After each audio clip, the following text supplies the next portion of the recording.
حبيب سلام عليك صلوات الله عليك.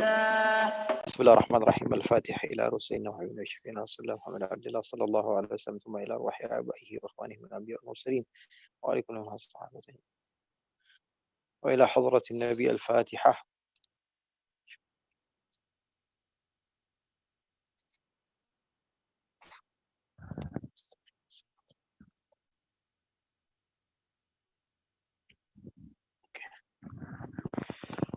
بسم الله الرحمن الرحيم. الحمد لله وصلى الله وسلم وبارك على رسول الله محمد بن عبد الله وعلى آله وصحبه ومن والاه.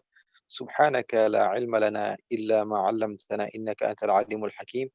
رب اشرح لي صدري ويسر لي أمري واحلل عقدة من لساني يفقه قولي وسدد لساني واهدي قلبي بجاه النبي والآل والصحبي. اللهم إني أعوذ بك من علم لا ينفع وعمل لا يرفع وقلب لا يخشع ودعاء لا يستجاب لها. Sekarang kita masuk ke halaman 86 dari Mu'adz bin Jabal radhiyallahu ta'ala anhu qala wa an Mu'adz bin Jabal radhiyallahu anhu qala Rasulullah sallallahu alaihi wasallam ta'allamul ilma fa inna ta'allumahu lillahi khasyah. Akhrajahu. Ini hadis dari sahabat Nabi Muhammad sallallahu alaihi wasallam Mu'adz bin Jabal. Beliau mengatakan Rasul sallallahu alaihi wasallam bersabda, carilah kalian ilmu karena pencarian ilmu tersebut kepada Allah Subhanahu wa taala adalah rasa takut. Artinya apa, ikhwani? Bahwa seseorang yang mau mencari ilmu artinya dia mencari rasa takut kepada Allah, karena seorang ulama adalah orang yang memiliki rasa takut kepada Allah. Bahkan dalam hadis dalam ayat Al-Qur'an Allah Subhanahu wa taala katakan, "Innama yakhsyallaha min ibadihil ulama'u." Orang yang takut kepada Allah adalah orang-orang yang dinamakan ulama. Artinya yang takut kepada Allah hanyalah mereka yang kenal kepada Allah. Orang yang kenal kepada Allah adalah orang yang mempelajari hal-hal yang berkaitan dengan Allah Subhanahu wa taala. Ikhwani yang dimuliakan oleh Allah Subhanahu wa taala, salah seorang di antara habaib di antaranya Al-Habib Abdullah bin Husain bin Tahir, beliau mengatakan innamal ilmu al-ilmu khasyah kulluh yu'raf bidzaka ahluh. Beliau kata khasyah kulluh. Ilmu itu adalah rasa takut kepada Allah Subhanahu wa taala, yu'raf bidzaka ahluh. Kita bisa ketahui orang-orang yang penuh rasa takut kepada Allah adalah orang yang alim, orang yang takut, orang yang faham tentang keesaan Allah Subhanahu wa taala, kemuliaan Allah Subhanahu wa taala. Jadi seperti yang dikatakan Rasul ini bahwa sesungguhnya apa? Mempelajari ilmu adalah rasa takut kepada Allah. Karena memang orang yang tahu ilmunya pasti dia takut. Orang yang tahu siksaan api neraka pasti takut. Orang yang berharap kepada surga pasti dia takut kehilangan surga. Maka sebagian orang bilang, Habib, kok kita disuruh takut di satu sisi, di sisi yang lain kita disuruh apa? Disuruh cinta. Kita disuruh cinta tapi disuruh takut. Gimana? Ini sesuatu yang nggak nyambung gitu. Disuruh takut tapi disuruh cinta. Maka kita katakan bahwa bukankah arti cinta adalah rasa takut kita untuk ditinggal oleh orang yang kita cinta. Artinya memang berhak kita mengatakan rasa takut adalah hakikat daripada cinta.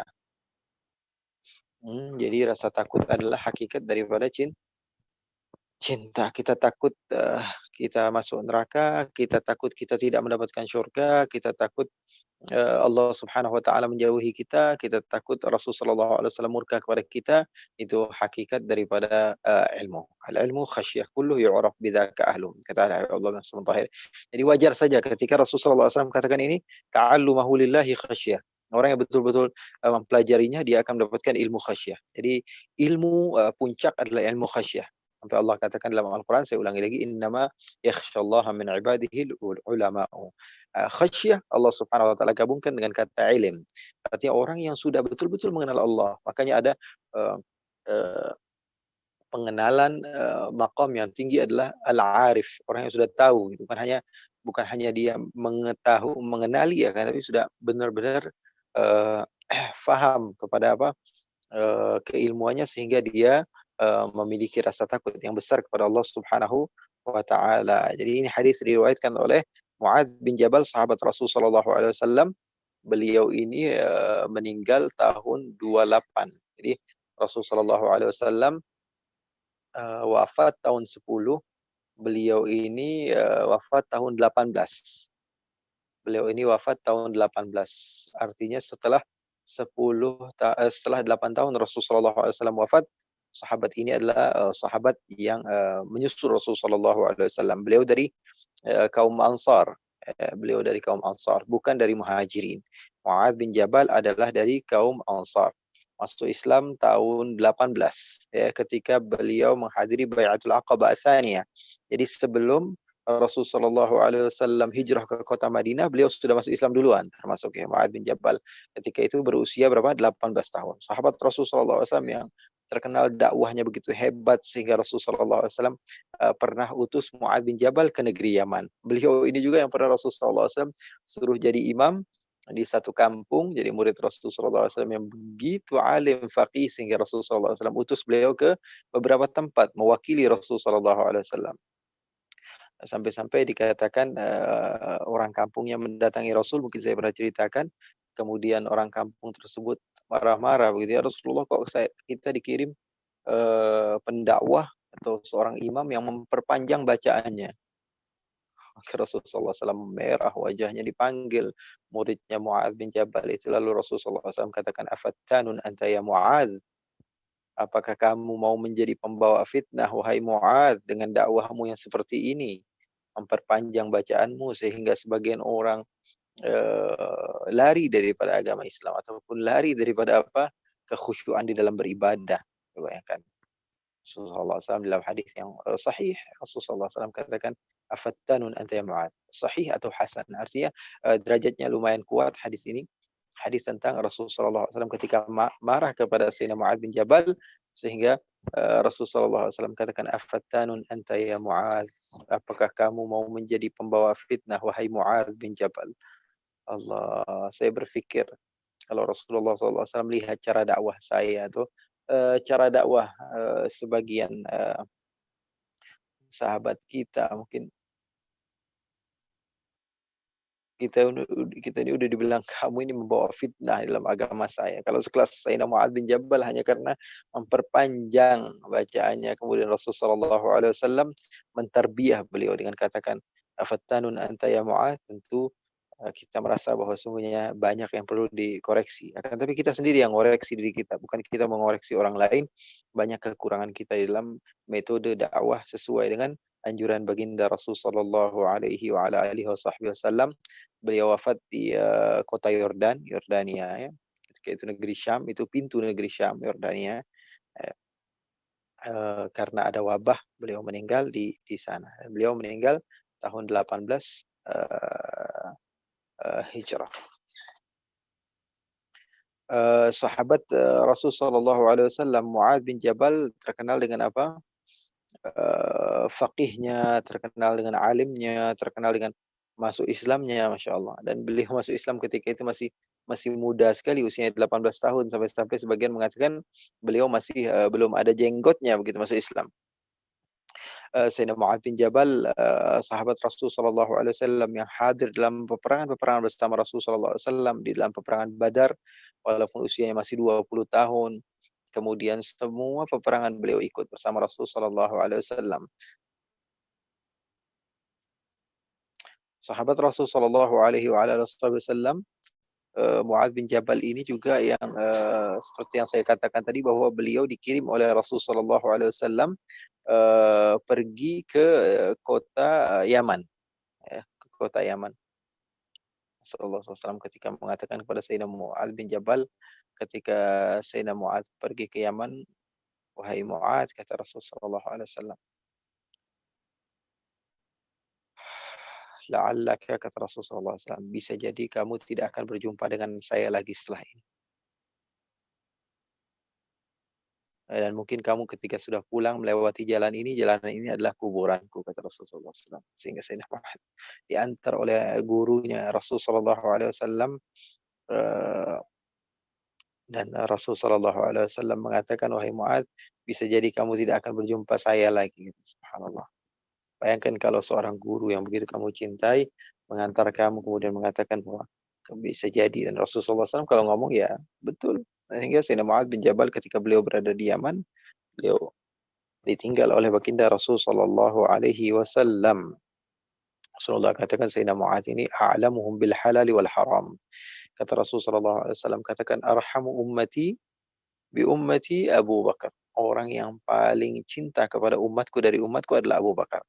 Wa asyadduha fi dinillahi Umar. Orang yang paling tegas di dalam ajaran umatku adalah Umar bin Al-Khattab. Wa asdaquha hayaan, kata Sayyidina Rasul sallallahu alaihi wasallam, Utsman. Dan orang yang paling malu dari umatku adalah Utsman. Wa a'lamuhum bil halal wal haram Muadz bin Jabal. Dan orang yang paling paham tentang halal dan haram adalah Muadz bin Jabal. Wa afraduhum Zaid. Dan orang yang paling pandai dalam ilmu faraid adalah Zaid ibn Harithah. Kemudian Rasulullah SAW katakan, wa inna likulli ummatin amin, wa aminu hadhihi al-ummah Abu Ubaidah bin Jarrah. Semua umat itu memiliki orang yang bisa dipercaya, dan orang yang dipercaya dari umat ini adalah Abu Ubaidah bin Jarrah. Sahabat Nabi Abu Ubaidah bin Jarrah ini saya ceritakan khususnya tentang beliau, ada di 10 sahabat Rasulullah SAW yang Rasulullah SAW kabarkan masuk surga. Ya. Masya Allah. Muadz bin Jabal juga beliau ini yang mendapat hadis yang musalsal gitu ya. Ada hadis musalsal bil mahabbah namanya.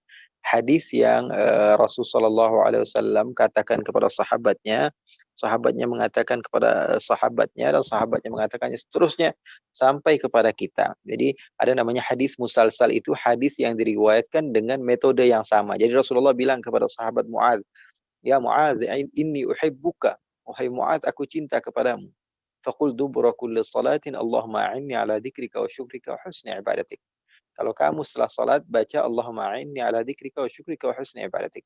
Muadz bin Jabal juga bilang sama muridnya, "Ya fulan inni uhibbuka." Jadi begitu cara penyampaian hadisnya, bukan hanya sekedar menyampaikan hadis tapi metode penyampaiannya diikutkan. Itu namanya hadis musalsal. Dan alhamdulillah saya juga banyak mendapatkan dari guru-guru saya yang mengatakan kepada saya, di antaranya Sayyidil Walid Al-Habib Ahmad Naufal bin Abdullah Al-Kaf pernah mengatakan kepada saya, "Ya Ali, inni uhibbuka, faqul dubura kulli salatin, Allahumma a'inni ala dzikrika wa syukrika." Juga ada ulama Makkah bernama Sayyid Ahmad bin Alawi, Sayyid Ahmad bin Muhammad bin Alwi Al-Maliki juga pernah mengatakan kepada saya, "Ya Ali, inni uhibbuka, faqul dubura kulli salatin, Allahumma a'inni ala dzikrika wa syukrika wa husni ibadatik." Dan mereka mendapatkan dari gurunya. Abu Yazid Muhammad bin Alwi Al-Maliki pernah mengatakan, "Inni uhibbuka, faqul dubura kulli salatin." Sayyid Muhammad bin Alwi Al-Maliki juga dari gurunya, Sayyid Alwi bin Abbas Al-Maliki, gurunya mengatakan, inni uhibbuka, faqul dubura kulli salatin, Allahumma a'inni ala dzikrika wa syukri wa husni ibadatik. Begitulah seterusnya sampai kepada sahabat Nabi Muadz bin Jabal. Muadz bin Jabal dari gurunya, Allahumma a'inni ala dzikrika wa syukrika wa husni ibadatik. Dan khusus ini untuk sahabat-sahabat yang ikut live pada malam hari ini, saya katakan kepada antum semua, inni uhibbukum. Faqulu dubura kulli salatin Allahumma a'inni ala dzikrika wa syukrika wa husni ibadatik. Ini namanya hadis musalsal. Musalsal bil mahabbah. Karena musalsal ini banyak, ada musalsal bil awwaliyah, ada yang dia itu musalsal hadis yang diucapkan setiap tahun. Jadi tahun itu aja diucapkan. Ada yang diucapkan hanya di tempat khusus. Seperti di Makkah, Rasulullah SAW ketika Fathu Makkah, di dekat Ka'bah, Rasulullah SAW berucap satu hadis. Jadi sahabat ataupun tabi'in yang mengucapkannya itu seperti itu. Seperti juga ada hadis musalsal bil musyabakah. Jadi Rasulullah SAW mengatakan kepada sahabatnya sambil pegang, "Innallaha khalaqal arda yaumas sabt." Jadi sambil pegangan kemudian menyebutkan hadis. Sahabat itu juga dengan muridnya begitu, muridnya dengan seterusnya begitu. Ada yang Rasulullah SAW sambil megang jenggot.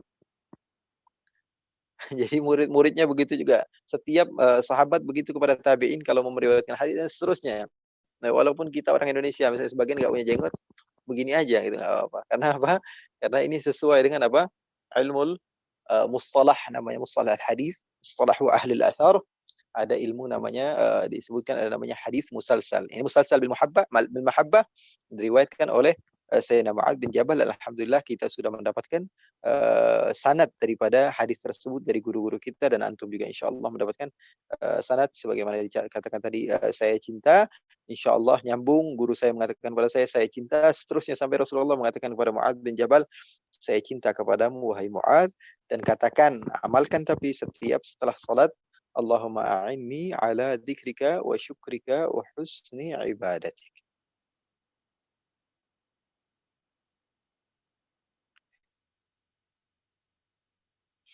Masya Allah.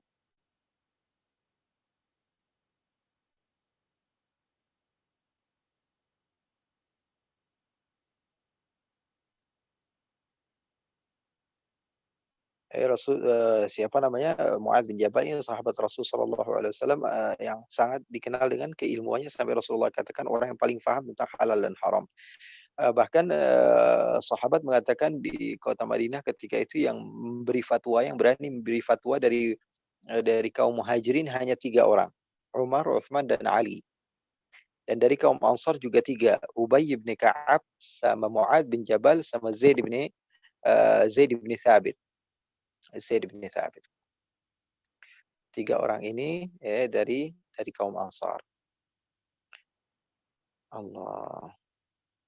Sayyidina Umar bin Khattab beliau pernah mengatakan juga ketika beliau berkhutbah, beliau katakan, kata beliau, "Man arada al-fiqha falyati Mu'adz bin Jabal." Orang yang mau ilmu fiqih kata Sayyidina Umar bin Khattab, dia harus datang kepada Mu'adz bin Jabal. Sudah ya sahabat sudah ngasih tahu gitu ke orang lain, kalau fikih sama beliau. Masya Allah.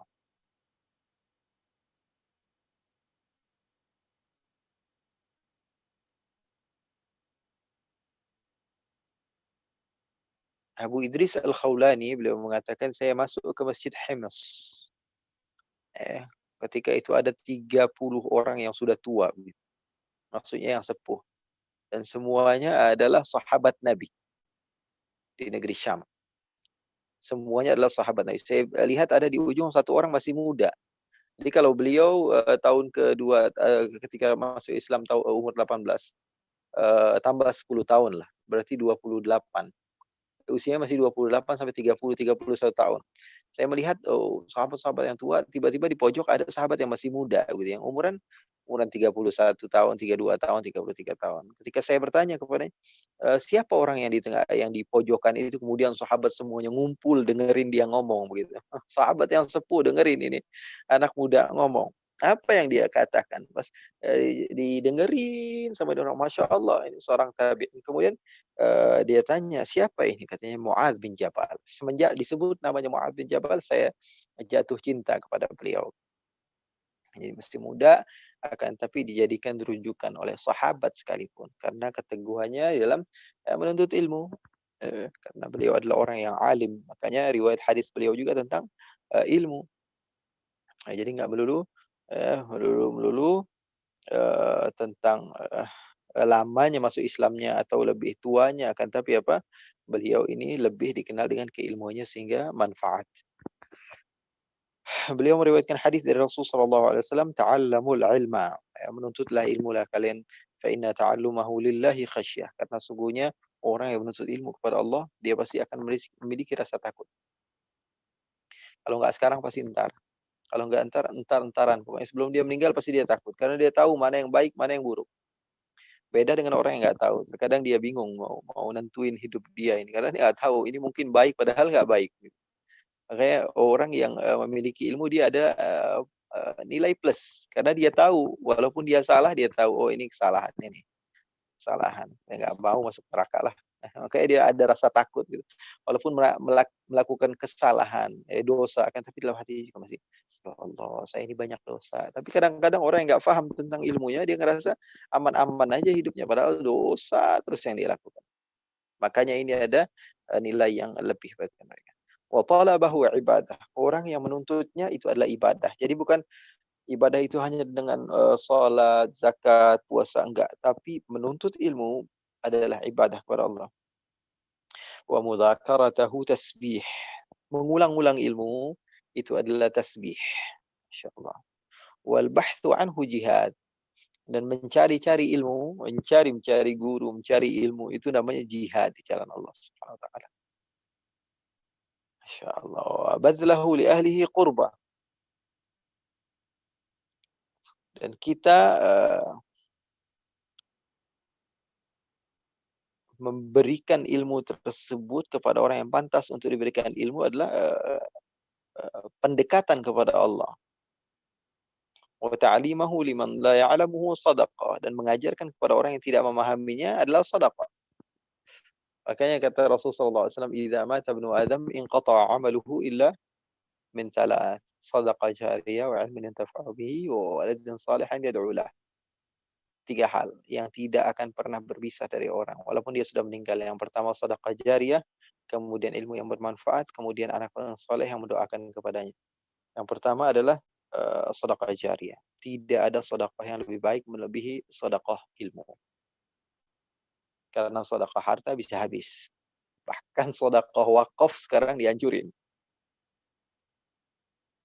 Ya, sedekah bisa hilang. Tapi kalau ilmu terkadang baliyastad. Tambah. Murid kita satu murid mengajarkan kepada 100 mengajarkan kepada 1000 mengajarkan. Nggak ada habis-habisnya. Artinya sedekah jariyah, betul-betul itu sedekah yang tidak terputus. Kemudian anak yang soleh yang mendoakan. Sekarang terkadang kalau kita punya anak, lupa terkadang ngedoain kita. Tapi kalau kita menjadi seorang ulama, punya murid, pesantren, dikenang terus kita. Didoakan kita. Nah, si anak yang soleh itu nggak mesti dari nasab kita saja, enggak. Tapi terkadang juga anak yang soleh kita bisa dapati daripada murid-murid kita. Dalam asar dikatakan, aba'uka thalathah. Abuka alladhi waladak, wa abuka alladhi zawwajaka ibnatahu, wa abuka alladhi 'allamak, wa huwa afdaluhum. Ayah kamu itu ada 3. Ayah kamu yang dengan keberkatannya kamu lahir. Ayah kamu yang kamu dinikahkan dengan putrinya. Itu ayah semua tuh. Dan ayah kamu yang mengajarkan kamu. 3. Bapak itu ada 3. Bapak yang dengan adanya dia kamu lahir. Kemudian bapak yang menikahkan kamu dengan putrinya. Itu bapak kamu, sama bapak. Itu bapak juga. Buktinya dia mahram juga kalau misalnya kita perempuan, bapak mertua atau ibu mertua mahram ala ta'bid. Walaupun sudah cerai dengan anaknya tetap mahram kepada orang tuanya. Artinya dia berubah-ubah benar menjadi bapak dan ibu.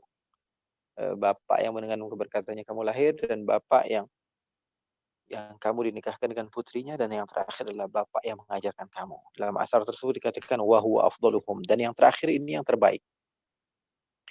Karena dia yang memberikan yughazzir ruh,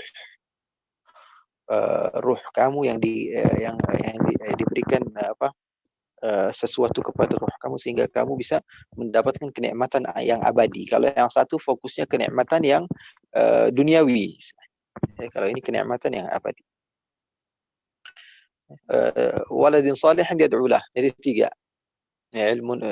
Ilmun yantafa'u bihi, waladin salihin yad'u lah, sedekah jariyah. Tiga-tiganya ini terkumpul pada orang alim.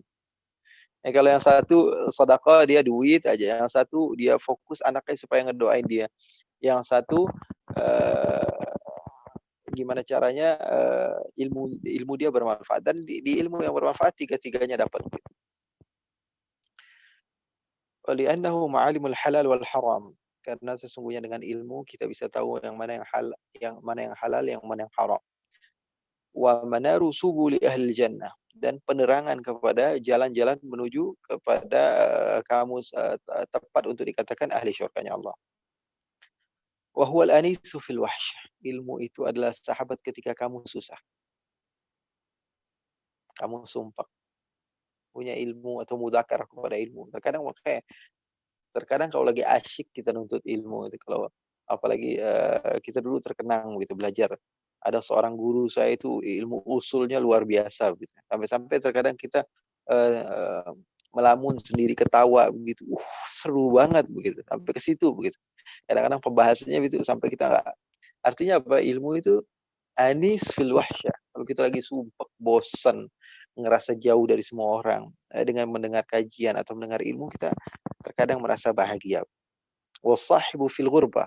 dan dia adalah sahabat ketika kita jauh dari orang lain atau ketika kita dianggap asing, dia adalah sahabat. Wal muhadditsu fil khalwah, dan dia sebagai pengajak bicara ketika kita sendirian. Ya, kalau lagi sendirian nggak ada kerjaan, ya paling enak apa? Ulang ilmu.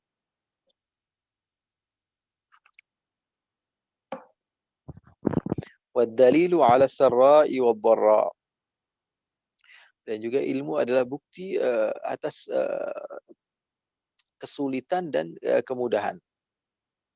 Dia selalu memberikan jalan keluar begitu. Ketika kita senang dikasih jalan keluar. Ketika kita susah dikasih jalan keluar. Itu ilmu. Wasilahu 'ala al-a'da, dan senjata bagi musuh. Ilmu.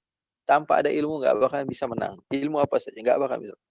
Wazainu 'indal akhilla, dan hiasan bagi orang-orang yang kita cintai. Orang yang berilmu itu tentu akan menjadi hiasan begitu. Banyak orang-orang yang kita cinta, tentu dengan keilmuan kamu, kamu akan menonjol dengan keindahan kamu. Yarfa'u bihillahu aqwaman fayaj'aluhum fil khairi qadah wa a'immatan tuqtafa atharuhum. Allah Subhanahu wa taala angkat satu kaum yang dengan keilmuan mereka miliki, maka mereka dijadikan oleh Allah Subhanahu wa taala sebagai pemimpin di dalam kebaikan dan sebagai imam-imam yang diikuti apapun yang dia lakukan. Wa yuqtada bi af'alihim, dan diikuti pekerjaan-pekerjaan mereka. Wa yuntaha ila ra'yihim, dan apapun yang menurut mereka itu pendapat yang benar pasti akan diikuti oleh orang. Wa targhabul malaikatu fi khullatihim. Malaikat berebut untuk menjadi sahabatnya. Ini kata siapa? Kata Rasulullah. Wa bi ajnihatiha tamsahuhum, dan dengan sayap mereka mereka dijaga oleh para malaikat, seperti yang hadis yang kemarin kita ceritakan. Wa istaghfiru lahum kullu ratbin wa yabis, dan beristighfar untuknya setiap yang basah atau yang kering. Wa hitanul bahri wa huwa ummu wa hawammu. Dan binatang-binatang yang ada di laut dan semua macam-macamnya, bukan hanya ikan saja. Wasiba'ul barri wa an'amu, dan juga binatang buas dan binatang-binatang ternak lainnya. Li'annal ilma hayatul qulubi minal jahat. Kenapa kok bisa mendapatkan kemuliaan yang begitu hebat? Karena sungguhnya ilmu adalah kehidupan bagi hati dari kebodohan. Jadi hati yang sudah mati bisa hidup dengan keilmuan. Kalau enggak ya begitu aja. Orang nggak tahu apa-apa ya, begitu aja diam. Tapi kalau orang yang tahu, dia akan ya melakukan sesuatu yang dia tahu. Wa misbahul absari fil dhulam, dan dia adalah lentera bagi penglihatan kita di waktu gelap. Yablughul 'abdu bil 'ilmi manazil al akhyar. Seorang hamba dengan keilmuan dia bisa mencapai tempat-tempat terbaik. Wad darajatil 'ula fid dunya wal akhirah, dan maqam derajat yang tinggi di dunia, di akhirat. Di akhirat dapatkan maqam yang tinggi, di dunia juga. Orang yang berilmu di dunia dimuliakan, di akhirat dimuliakan. At-tafakkuru fihi ya'dilus shiyam. Kita ini lagi mikir-mikir begini, memahami satu ilmu, kata Nabi Muhammad SAW, itu serupa seperti puasa. Jadi nggak perlu nahan lapar haus, nahan mulut aja, nggak ngomong, denger aja. Ya, itu serupa seperti apa? Seperti puasa. Wa mudarasatuhu ta'dilul qiyam. Dan ngulang-ngulang sepertinya atau belajar menambah keilmuan kita itu sama seperti bangun malam. Jadi belajar kayak gini gitu udah dapat pahala puasa, kita dapat pahala qiyamul lail. Ini bukan Ali Al-Kaf yang bilang, tapi Nabi Muhammad sallallahu alaihi wasallam. Wa tusalul arham, dan sama seperti orang yang menyambung tali silaturahmi. Bihi yu'raful halalu minal haram, dengan keilmuan kamu bisa mengetahui mana yang halal, mana yang haram. Wa huwa imamul amal wal amalu tabi'uh. Ilmu ini penting, ini garis bawah ini. Wa huwa imamul amali wal amalu tabi'uh. Ilmu adalah pemimpin bagi amal. Seseorang bagaimana mau beramal kalau tanpa ilmu? Wal amalu tabi'uh. Amal itu ada di belakang ilmu. Jadi ilmu di depan, amal di belakang. Orang mau beramal tanpa ilmu ya nggak bisa. Kullu man bighairi ilmin ya'malu a'maluhu mardudatun la tuqbalu. Wa kullu man bighairi ilmin ya'malu a'maluhu mardudatun la tuqbalu. Dan semua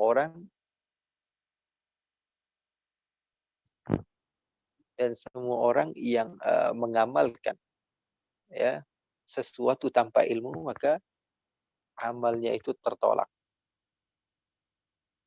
amalnya tertolak. Amalnya tertolak. Nah,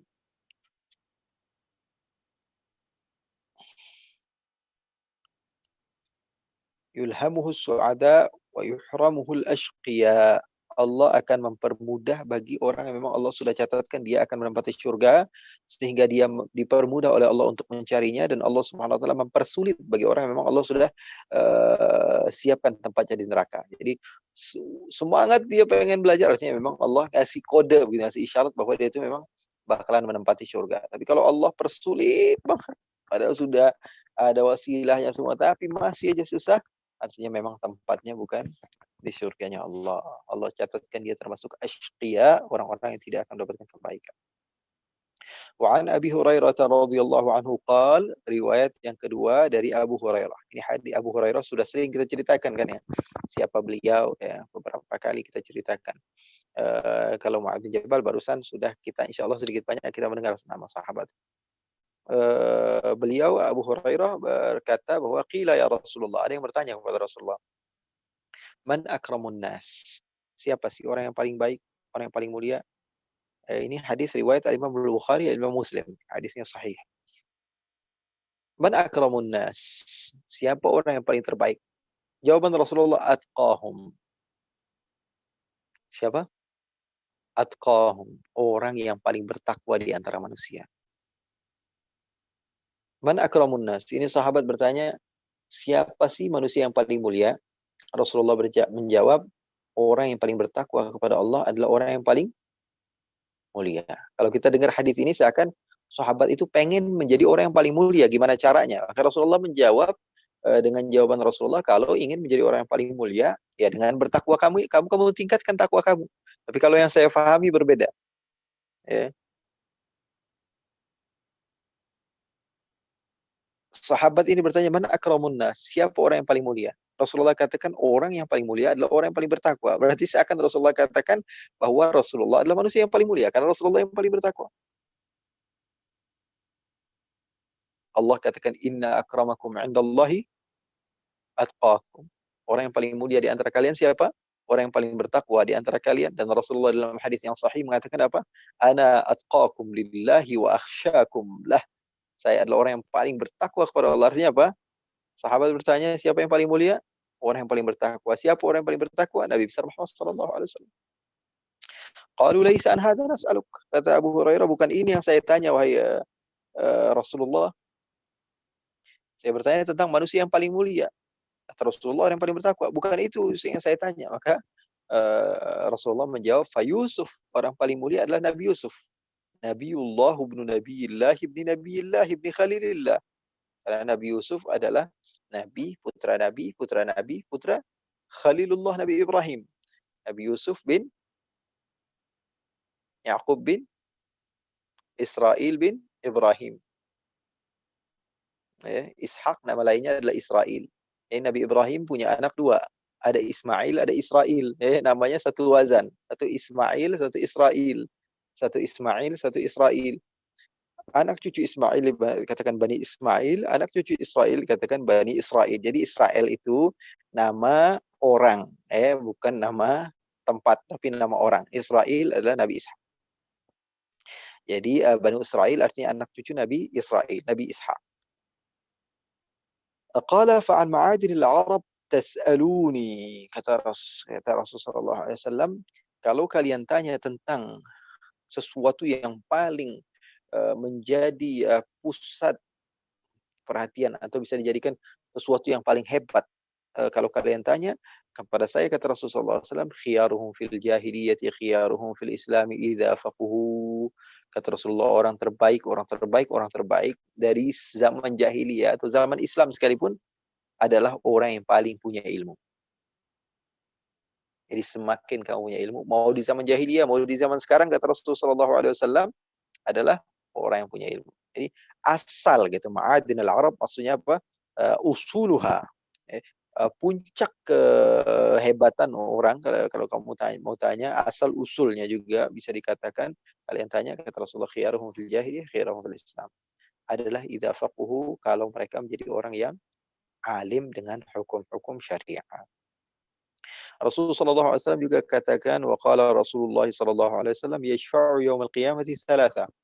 Orang yang bisa memberikan syafaat nanti di hari kiamat ada 3 orang. Al-anbiya'u, tsumma al-ulama'u, tsumma syuhada. Para nabi, kemudian ulama-ulama, kemudian para syuhada. 3 kelompok ini yang hanya bisa memberikan ataupun yang bisa memberikan syafaat nanti di hari kiamat, walaupun ada juga pendapat bahwa ada beberapa golongan juga yang bisa memberikan syafaat nanti di hari kiamat. Mudah-mudahan Allah memberikan kepada kita keberkahan dan syafaat, dan insya Allah kita pun bisa memberikan syafaat kepada keluarga kita dan orang yang kita sayangi insya Allah. Nah, banyak hadis Rasulullah SAW yang menyebutkan bahwa sesungguhnya syafaat itu bisa diberikan bukan hanya para nabi, tapi beberapa kelompok juga mampu memberikan syafaat, dan insya Allah kita bukan hanya mendapatkan syafaat tapi memberi syafaat kepada orang-orang yang kita cinta. Amin ya rabbal alamin. Bahkan dikatakan bahwa seorang hamba Allah Subhanahu wa taala ketika sudah memasuki surganya Allah, kemudian ketika dia duduk di surganya Allah Subhanahu wa taala, dia berkata kepada Allah, "Ya Allah, saya ini biasanya duduk sama teman saya. Mana teman saya? Saya nggak lihat, nggak ada di sini ya Allah." Kemudian Allah Subhanahu wa taala tunjukkan tempat sahabatnya itu ada di nerakanya Allah Subhanahu wa taala. Lalu lalu apa yang terjadi ikhwani? Maka dia mengatakan, "Ya Allah, tidak sempurna kenikmatan syurgamu kalau tidak ada sahabat saya yang biasa saya nongkrong sama dia ya Allah. Karena biasanya saya seru-seruan sama sama dia ya Allah." Maka Allah memberikan kesempatan untuk sahabatnya itu untuk memberikan syafaat sehingga dikeluarkanlah sahabatnya yang sudah menempati neraka pindah ke surga. Dan ini hadis Rasulullah SAW dan bukan kebohongan, bukan hoax ini. Betul. Jadi sahabat yang soleh bisa memberikan apa? Syafaat kepada sahabat-sahabatnya. Insya Allah ini yang kita ngumpul rame-rame ini mudah-mudahan satu sama lain ngasih syafaat nih. Kalau ngelihat saya di tempat yang tidak baik kelak, mudah-mudahan dibantu sama antum-antum semua insya Allah. Amin ya rabbal alamin. Saya kira itu cukup sekali untuk malam ini. Jazakumullah khairal jaza wa sallallahu wa bijamalika wa jalalika ala sayyidina Muhammadin warzuqna kamalal mutaba'ati lahu zahiran wa batinan fi afiyatin wa salamah. Salam sayang saya, Mas Anas, Habib Hussein Al-Kaf, Mas Jerry, semuanya teman-teman yang ada di Jerman, mudah-mudahan Allah berikan ke afiah. Afiah itu lebih dari hanya sekedar sehat. Insyaallah afiatun fil abdan wal isam wal amwal wal aulad. Amin ya rabbal. Amin ya rabbal alamin. Alhamdulillah, masya Allah. Terima kasih sekali ya Bu pencerahannya. Dan ini sama-sama kita dengan sadar sudah diberikan wasiat oleh Habib ya untuk mendawamkan setiap habis salat. Allahumma ini ala zikrika wa syukrika wa husni ibadatik. Terima kasih Habib. Dan saya baru saja merasa mendapatkan bapak juga nih menurut Habib, itu barusan disampaikan. Salah satu bapakmu ada bapak ilmu, jadi saya dapat bapak yang masih sangat muda sekali Habib. Terima kasih banyak Habib. Baik, Habib, apakah kita punya kesempatan untuk tanya jawab ini Habib? Boleh, 1-2 boleh insya Allah. Baik, alhamdulillah. Ini sudah ada yang bertanya Habib mengenai tadi disebutkan di pertama tadi mengenai materi mengenai hadis dari yang dibawakan disampaikan dari Muaz bin Jabal. Yang pertama saya tanyakan dulu dari dari Azmi Ahmad tadi menyampaikan melalui chat. Silakan sahabat lain mungkin bisa juga dilihat pertanyaannya tadi. Oh tadi di DM tidak terlihat mungkin secara bersama. Izin bertanya, apakah kalau ada misalnya saya tidak tahu sih, saya belum pernah ketemu langsung, tapi apabila ada dalil yang terkait fikih, di sini spesifik, terkait fikih, dan salah satunya, dan bertentangan hadis ini, seolah-olah bertentangan, mungkin saya kira maksudnya begitu, antara satu hadis dengan yang lainnya, dan salah satunya dibawakan oleh hadis Muaz bin Jabal. Apakah lebih mengutamakan dalil dari Muaz bin Jabal? Pertanyaan seperti itu, Habib. Iya, ikhwani di dalam ilmu hadis ada namanya al-jam'u bainal adillah. Ada 2 hadis misalnya kita kumpulkan hadis dalil tersebut atau dalil. Karena dalil dalam agama Islam yang disepakati oleh semua ulama Al-Qur'an, hadis, ijma' dan qiyas. Misalnya ada dalil Al-Qur'an atau dalil hadis yang kita bicarakan dalil hadis. Dalil hadis yang bertentangan satu sama lain, maka kita lihat kepada sanad. Ya, kalau sahabat semuanya udul. Ya, tidak ada yang didahulukan satu sama lain. Akan tapi periwayatan daripada sahabat ke seterusnya, kita lihat yang paling Sama. sahih periwayatannya. Sama. Ya, kita lihat yang paling sahih periwayatannya. Periwayatan yang paling sahih maka kita dahulukan, karena terkadang ada orang yang dia meriwayatkan dalil yang sama-sama thiqah, tapi yang satu dilihat lebih thiqah. Lebih thiqah itu artinya bisa diambil, dipegang pendapatnya dengan syarat-syaratnya yang 5, ya. Syarat hadis sahih itu ada 5, ya. Di antaranya apa? Ittisalus sanad. Sanadnya harus nyambung. Kemudian adalatur rawi. Kemudian rawinya adil, nggak pernah bohong, nggak pernah dusta, nggak pernah bohong, dan tidak melakukan sesuatu al-awsaf al-khasisah, sesuatu yang tidak pantas untuk dilakukan, ya, seorang muslim. Contohnya seperti apa? Kalau Imam Bukhari menambahkan selamatnya dari hal-hal yang tidak baik, seperti ketika beliau melihat ada orang yang melihat ayam kemudian seperti ngasih makan padahal nggak ada apa-apaan di tangannya. Kedustaan ini. Kalau dusta kepada binatang saja dikatakan bisa, berarti dusta kepada sanatnya juga pasti banyak juga guru-guru yang dihapus, akhirnya nggak diambil sampai ke situnya begitu. Kemudian ada namanya khuluhu minasyuzuz, khuluhu minal illah. Khali minal illah maksudnya apa? Khali minasyuzuz artinya apa? Periwayatannya syadz. Jadi dia berbeda pendapatnya dari pendapat orang-orang yang lebih bisa dipercaya. Nah, jadi itu juga menjadi pegangan kita dalam pengambilan hadis yang mana yang lebih kita kedepankan. Jadi kalau misalnya ada sahabat semuanya kumpul, mereka semuanya udul kalau dalam periwayatan hadis. Akan tapi kita lihat setelah sahabat, para tabi'in, tabi'in dan seterusnya yang meriwayatkan sampai kepada kita, mana yang lebih kuat riwayatnya. Kalau yang lebih kuat maka kita kedepankan. Terus kalau misalnya sama-sama kuat nih, gimana caranya? Sama-sama kuat. Nah, makanya ada cara lagi, namanya kita kumpulkan dalil tersebut dan kita cari jalan keluar. Contohnya seperti Rasulullah bilang. Contoh saja ini. Rasulullah katakan dalam hadis, la safara wala bumata wala adwa. Kata Rasulullah, tidak ada yang namanya penyakit itu bisa menular. Wah, saya baca hadis nih. Rasulullah bilang nggak ada penyakit yang menular. Rasulullah yang ngomong. Dokter yang biasa saya datangin bilang ada penyakit menular. Rasulullah bilang nggak ada penyakit menular. Akhirnya dia langsung seketika update status. Dia bilang dokter yang bilang penyakit ada yang menular adalah dokter yang sesat. Karena tidak sesuai dengan sunnah. Sunnah mengatakan tidak ada penyakit yang menular. Akhirnya dia berfatwa seperti itu. Semua teman-temannya dia kasih tahu seperti itu. Kalau ada dokter yang bilang ada penyakit menular, jangan deketi dokter itu. Itu dokter bid'ah itu, ya, tidak sesuai dengan sunnah Nabi Muhammad sallallahu alaihi wasallam. Setelah beberapa tahun dia baca hadis Rasulullah, Rasulullah katakan firra minal majzumi firaraka minal asad.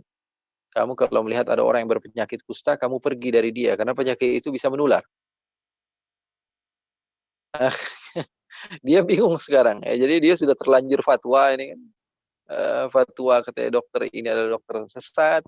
Tiba-tiba dia mendengar hadis Rasulullah katakan penyakit itu ada yang menular. Nah, hal-hal yang seperti ini tidak dilihat, misalnya contohnya sanadnya semuanya sama-sama kuat. Terus gimana cari jalan keluar? Berarti seakan-akan dikatakan bahwa ada penyakit yang bisa menularkan, ada yang penyakit yang nggak bisa menularkan.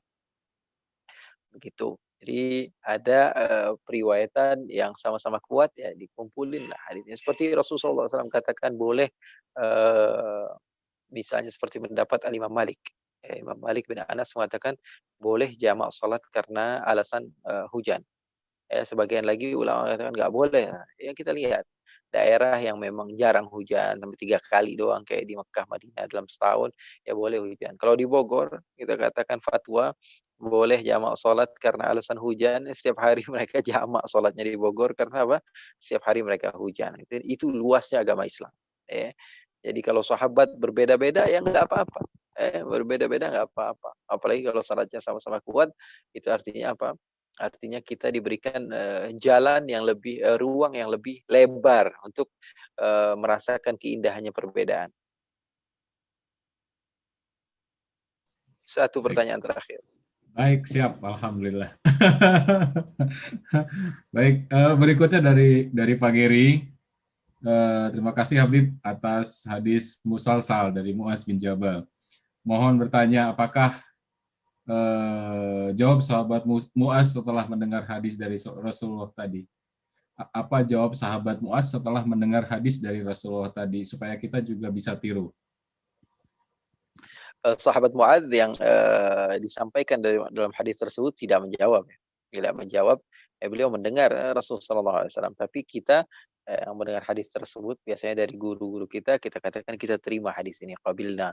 Jadi kita terima hadis ini sebagaimana yang kita dapatkan dari guru-guru kita. Dan memang kalau ada orang yang mengatakan uhibbuka, katakan kepada mereka ahabbakallah. Ya, ahabbakallahu kama ahbabtani lahu. Ya, atau ahabbakallahu aja. Itu bagus untuk dijawab sehingga percintaan kita karena Allah. Rasulullah SAW memerintahkan dalam hadis Rasulullah SAW, "Idza ahabba ar-rajulu akhahu falyukhbirhu annahu yuhibbuhu." Kalau salah seorang di antara kalian mencintai sahabat kalian karena Allah, maka katakan bahwa saya cinta kepada kamu. Wallahu a'lam. Mudah-mudahan berkah semuanya dan manfaat. Sekali lagi terima kasih banyak. Mudah-mudahan Allah berikan kesempatan kepada kita untuk berjumpa di lain waktu di Amin. tempat yang lebih baik lagi, di waktu yang lebih baik lagi. Amin. Wassalamualaikum warahmatullahi wabarakatuh. Muhammadin warzuqna kamal al-mutaba'ati lahu zahiran wa batinan fi afiyatin wassalam. Walhamdulillahi rabbil alamin. Habib salam alaika salawatullah